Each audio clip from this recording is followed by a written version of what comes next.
کہ سنجیدہ موضوعات پر مکالمے سے پہلے سنجیدہ سوالات کا سامنا کرنے کی قوت اور ہمت بھی ہونی چاہیے. سنی ویسے سچ بچی تو اس اپرچونٹی کا فائدہ اٹھاتے ہوئے میں بس 2 پرپوزلز آپ سب کے سامنے رکھوں گا اس ایونٹ کے جو ہے حوالے سے. سر اس میں یہ ہے کہ ہم پریزیڈنٹ آف پاکستان ڈاکٹر عارف الوی کے پاس ہم لوگ ہمیں اتفاق ہوا ایک میٹنگ کرنے کا جس میں ہم آل پریزیڈنٹ جو ہیں پاکستان کے 52 چیمبرز کے ہم لوگ گئے. اس کے اندر ہم نے کرنٹ اکنامک کرائسس اور اس کے ہم نے اور ان کی سولوشنس ہم لوگ کو لے کر ان کے پاس گئے. تو ہم نے وہاں پہ جا کے وہ کافی ہم نے وہ میٹنگ بھی کی, ان سے ڈسکس کیا سارے ایشوز ہم نے جو ہے. اس کے بعد وہ میٹنگ جب وہ ہماری کمپلیٹ ہوئی, جب کنکلوڈ کرنے لگے پریزیڈنٹ صاحب, انہوں نے اس میٹنگ کے کنکلوژن میں انہوں نے یہ بات کی, انہوں نے کہا دیکھیں میں آپ کو سن سکتا ہوں لیکن میں اس پہ کچھ آپ کی ہیلپ نہیں کر سکتا. ٹھیک ہے, تو لیکن انہوں نے پھر ایک ہم سے ایک بات اس کے آگے بھی ایک بات کی. انہوں نے کہا لیکن آپ سب یہاں پہ آئے ہیں, لیکن آپ سب مجھ سے ایک وعدہ کریں کہ جو آپ بات کر رہے ہیں اکنامک کرائسس ہے, ملک کے حالات جو ہے وہ ڈاؤن ہیں, ہم لوگ دن بدن نیچے جا رہے ہیں, لیکن جو کام آپ کر رہے ہیں آپ وہ جاری رکھیں گے. تو یہی میں بات آپ سب سے بھی کروں گا یہاں پہ کہ ہم لوگ جو کام کر رہے ہیں, جیسے آپ نے ڈائلاگ کا انیشیٹ کیا, اس کو ڈائلاگ کو آپ انیشیٹ کریں, اس طرح کے مزید ایونٹس آرگنائز کریں. چیمبر آف کامرس بھی ہم لوگ اپنے پلیٹ فارم سے ہم لوگ بھی کوشش کر رہے ہیں کہ ہم لوگ اپلفٹ کریں, اپنی انڈسٹری کو بوسٹ کریں. بیسیکلی انڈسٹریلائزیشن کی طرف ہمیں موو کیا جا رہا ہے. گورنمنٹ پالیسی یہی ہے, جو امپورٹ بین ہوئے وہ سارے معاملات ہوئے, مقصد یہی ہے کہ ہم لوگ جو امپورٹ بیسک را مٹیریل سارا ہمارے میرے صدر صاحب یہاں بیٹھے ہوئے ہیں, ہمارا basically value addition based industry ہے ساری کی ساری. ہم لوگ بیسک را مٹیریل تک, یہ اگر پلاسٹک باٹل بھی بنانی ہے اس کا بھی بیسک را مٹیریل ہمیں امپورٹ کرنا ہے. تو گورنمنٹ چاہتی ہے کہ ہم کیوں نہ وہ بیسک را مٹیریل بھی یہاں بنائیں. تو آپ کو پتہ ہے وہ ذرا ناموزی مٹی بڑی زرخیز والی بات ہے کہ یہاں پہ وہ انہوں نے اس چیز کو تھوڑی سی محرومی دی ہے عوام کو. انہوں نے کہا یہ بیسیکلی ہم لوگ اس کو جب تک بند نہیں کریں گے فیسیلیٹیٹ کرنا, کیونکہ چائنا سے ہر چیز ریڈیلی اویلیبل ہے. ہمیں ہم نام لیتے ہیں, آپ کی بال پین کا نام نہیں چائنا سے اسی ٹائم آپ کے پاس آ گئی, لیکن یہ کہ جب تک ہم اس پہ ریسٹرکشن نہیں لگائیں گے, اس پہ پابندیاں نہیں لگیں گی, تب تک ہم لوگ اس پہ کام ذرا شروع نہیں ہوگا. تو انشاءاللہ امید ہے کہ وہ انڈسٹریلائزیشن کی طرف جب ہم جیسے جائیں گے, نئی یونیورسٹیز لگیں گی, local basic raw material manufacture ہوگا تو وہ ہماری بہتری کی طرف جائے گی. دوسرا سر, جب تک پولیٹیکل انسٹیبلٹی ہے تب تک اکنامک اسٹیبلٹی نہیں ہو سکتی. تو میں چاہتا ہوں کہ ہم لوگ بینگ اسٹیک ہولڈرز, ہمیں ایک ہی ہماری بات ہونی چاہیے کہ تمام political parties charter of economy sign کریں. چارٹر آف اکانومی سائن کرنے کا مقصد یہ ہوگا کہ کوئی بھی پولیٹیکل پارٹی رول کرنے جب ہمیں آتی ہے تو صاحب نے کہا ہے کہ موجودہ پاکستان کے مستقبل کو کیسے بہتر بنایا جا سکتا ہے, اس پر بھی تھوڑی سی بات ہونی چاہیے. پاکستان کی 75 سالہ سیاسی, معاشی, عسکری تاریخ پر تو بہت باتیں ہو چکی ہیں. اب میں نہایت اختصار کے ساتھ جو میرا نقطہ نظر ہے وہ یہ ہے کہ پاکستانی قوم کو ہم نے ایک مینوفیکچرنگ نیشن بنانا ہے, نہ کہ ہمارے سماج کو ایک کنزیومر سماج ہی رہنے دینا.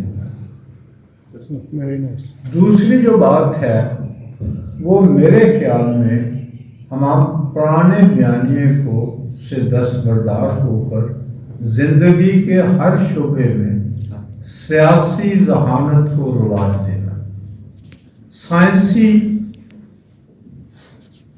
ذہانت جو ہے وہ زندگی کے ہر شعبے میں جب تک ہم رائج نہ کریں گے اور پرانے بیانیے پر قائم رہیں گے, اس وقت تک ہمارا سماج جو ہے اس میں بہتری کی کوئی گنجائش نہیں. تیسری بات جو میرے نقطہ نظر سے ہے کہ اب ہم اس ریاست کو دفاعی ریاست کے بجائے رفاعی ریاست بنانا ہو.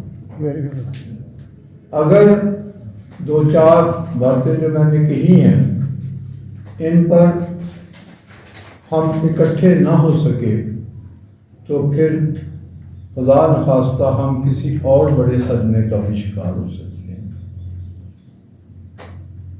بہت سی سادہ اور ہماگیر سچائیاں ہیں جو آج تک ہمارے فکری کلچر کا حصہ نہیں بن سکی. دنیا میں حقوق فلاح کی باتیں تبلیغ کے طور پر تو اس وقت تک کی جا سکتی ہیں جب تک کہ وہاں ہم وسائل جو ہیں ان کو جنریٹ نہیں کرتے. وسائل کی تخلیق کے بغیر